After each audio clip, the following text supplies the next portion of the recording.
Chào mừng các bạn quay lại kênh Bé Học Vui. Hôm nay chúng ta cùng nhau đi tìm hiểu các loài động vật qua tiếng kêu nhé.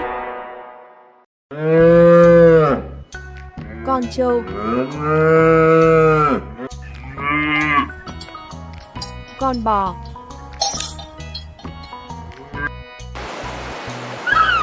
con hải âu,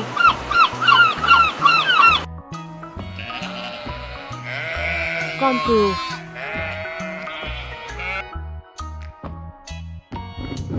con gấu trúc,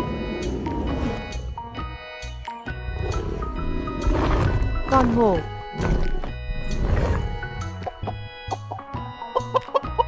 con gà,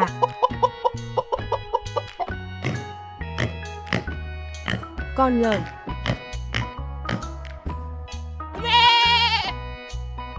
con dê,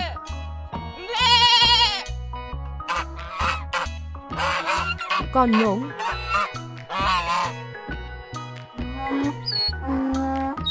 con lừa, con ngựa bạch,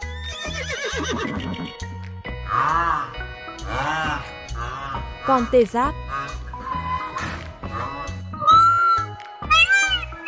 con công,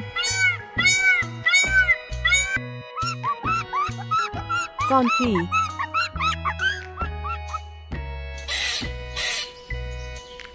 con sóc,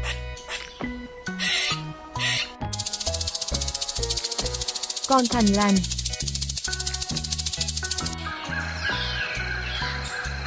con hải ly,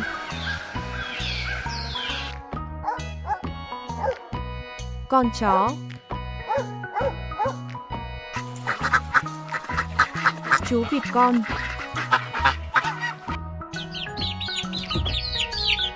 chú gà con,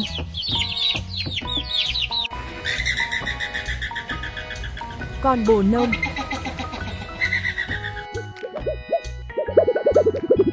con vượn,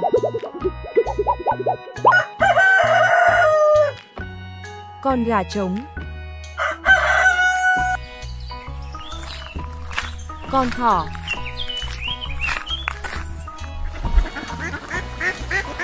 con ngan,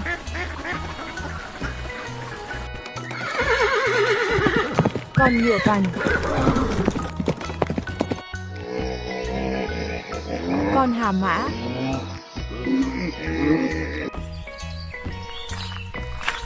con rùa, chim đại bàng,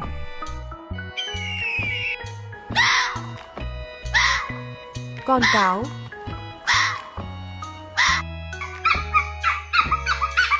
con cò lửa,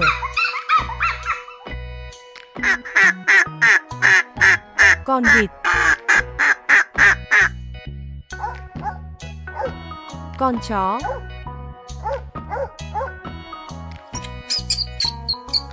con chuột,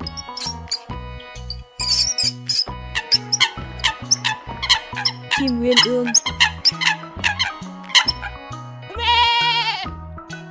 con dê,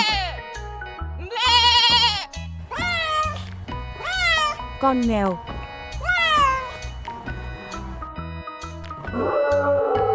con sư tử,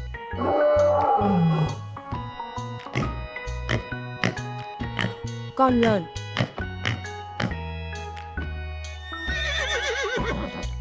con ngựa,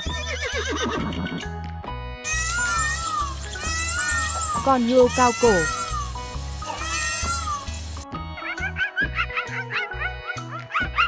con khỉ,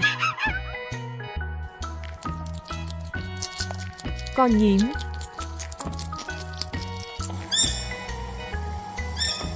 con dái cá, con cá hề,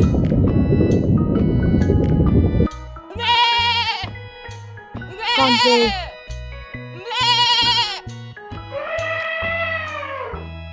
con voi,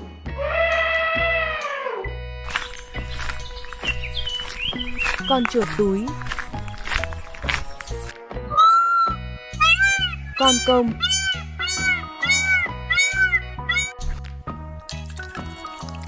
con ốc sên, Con ngỗng.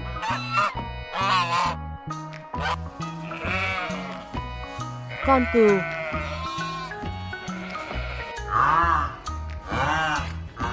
Con tê giác.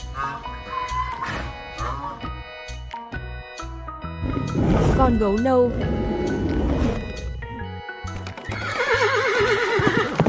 Con ngựa.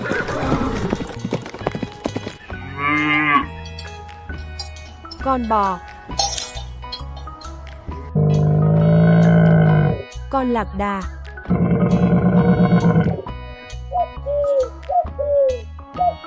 Con chim cu.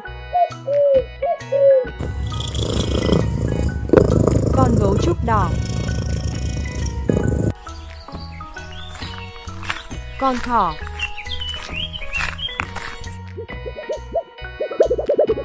Con vượn cáo. Con ngai.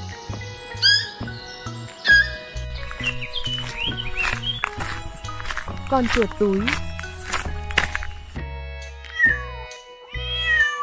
Con mèo. Con trồn đất.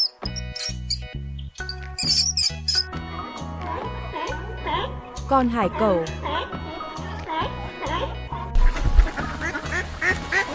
Con ngan.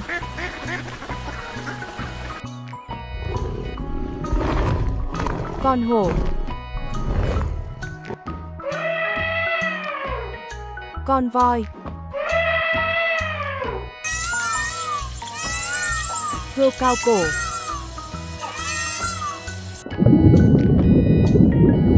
Con tôm.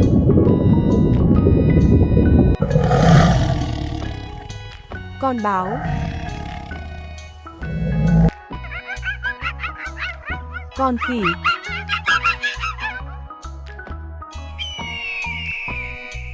Chim đại bàng. Con cáo.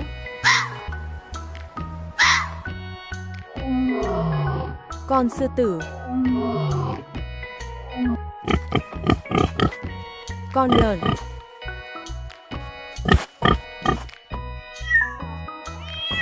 Con mèo.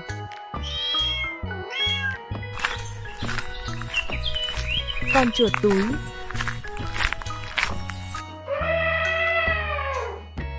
Con tê giác. Con chó.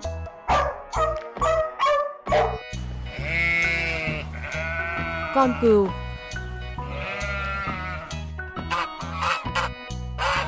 Con ngỗng.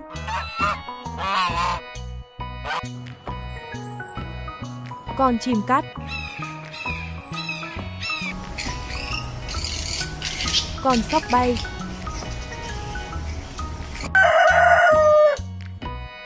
Con gà trống. Chim bồ câu. Con ngựa vằn. Con bò.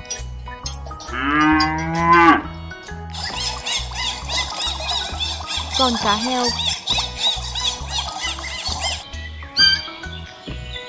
Con nai.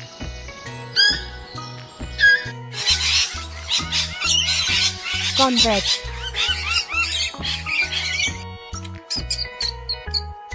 Con chuột lang.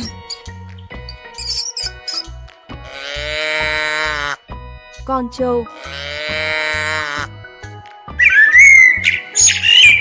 Chim hồng hoàng. Con chim uyên ương.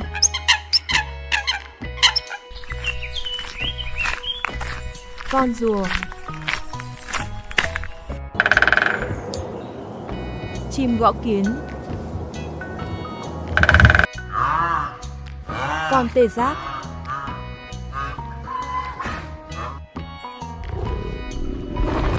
Con hổ. Con hà mã.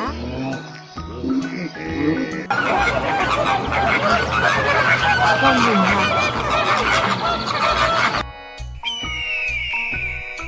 Chim đại bàng.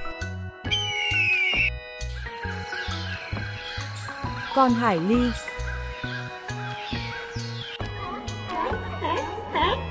Con hải cẩu.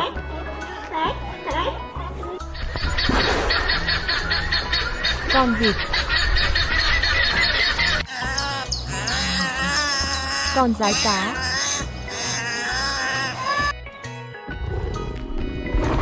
Con hổ. Con bướm.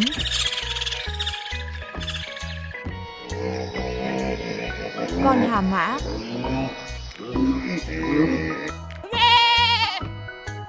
Con dê.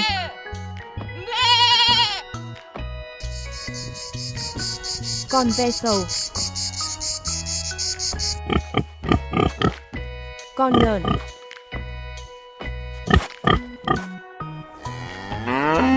Con bò.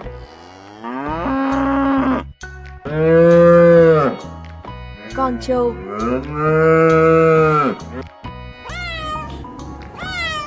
Con mèo.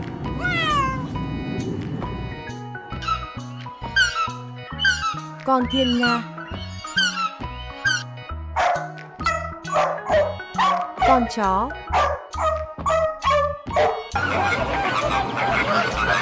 Con sếu đầu đỏ. Chú vịt con.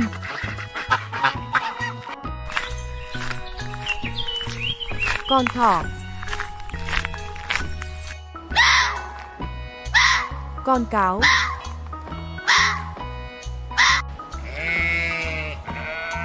Con cừu. Con chuột lang. Chim bồ câu.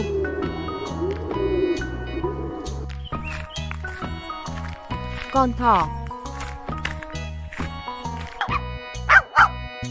Chú cún con. Con hổ.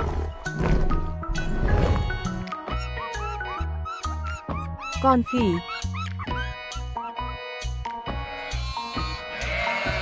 Con cừu. Con rùa.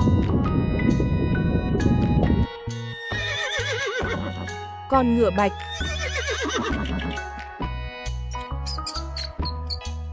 Con trồn đất.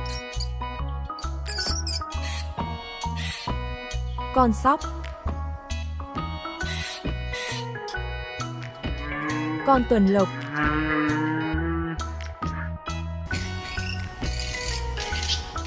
Con cầy. Con sư tử. Con vẹt. Con ngỗng.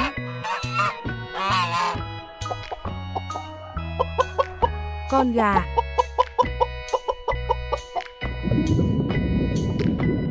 Con tôm. Con lợn. Con lạc đà.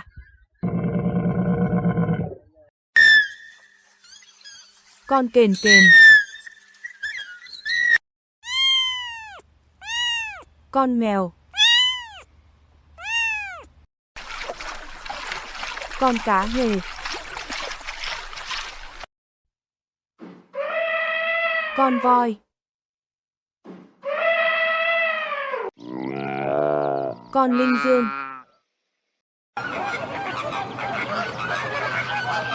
Con hồng hạc.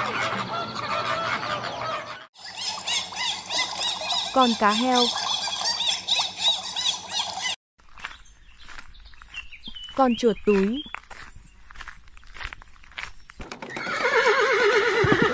Con ngựa vằn. Con cá coi. Con công. Con bò sữa.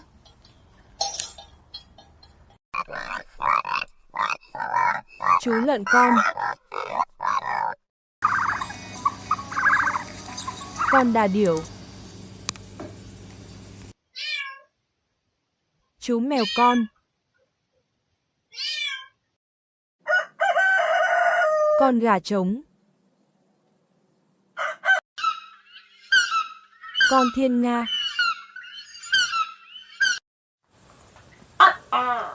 Con tắc kè. Chú gà con. Con gấu nâu. Con trâu. Con bò. Chim bồ câu. Chuồn chuồn lửa. Con cáo.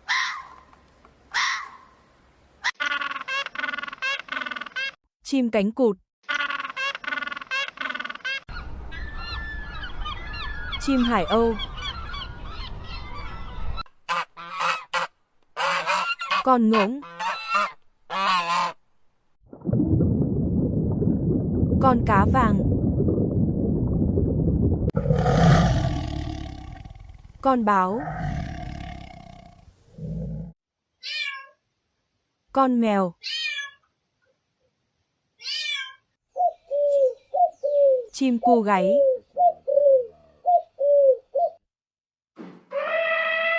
Con voi.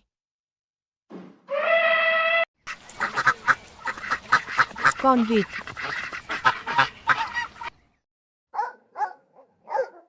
Con chó. Chim uyên ương. Thú ăn kiến.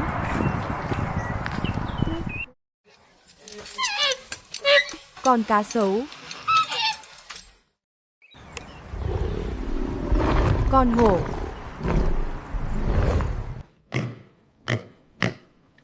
Con lợn rừng. Con tôm. Con bò.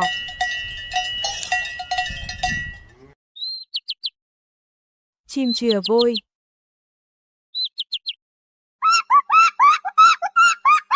Con khỉ. Chú mèo con. Chú ngựa con.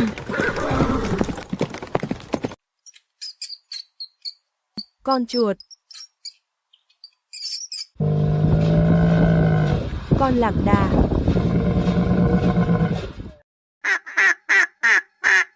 Con vịt. Con sóc. Con gà.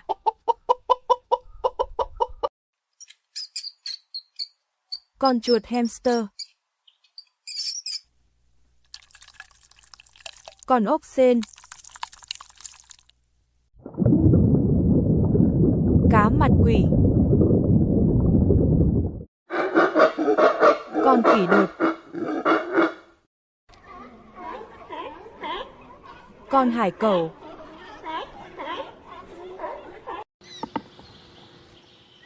Con nai.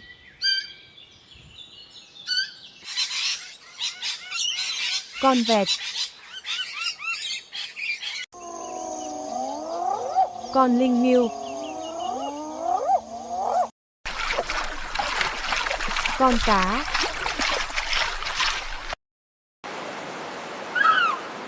Con mòng biển. Con cá heo. Con công.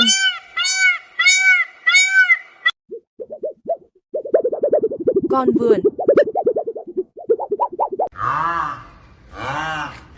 Con tê giác. Con cò. Con lạc đà. Con ngựa vằn. Con sứa. Con gà mái. Con trâu. Con hà mã. Con cừu. Con dơi. Con sư tử biển. Con chó. Con cá đuối. Con voi. Con khỉ. Con tê giác.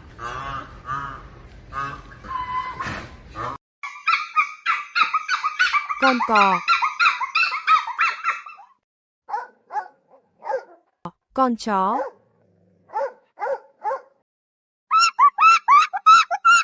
Con khỉ.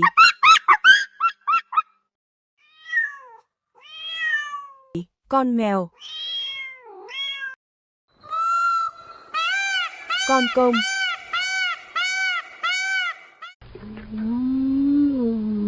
Con gấu trúc.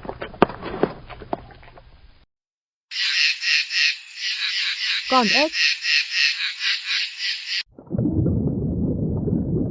Con cá tầm. Con cú mèo.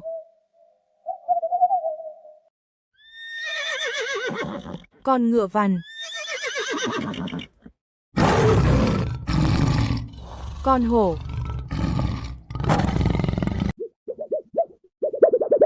Con khỉ. Con gấu Bắc Cực.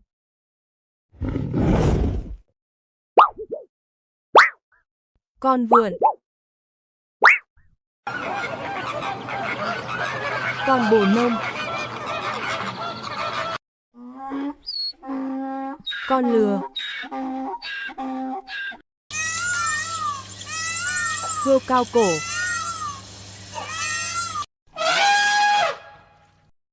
Con voi. Chim gõ kiến.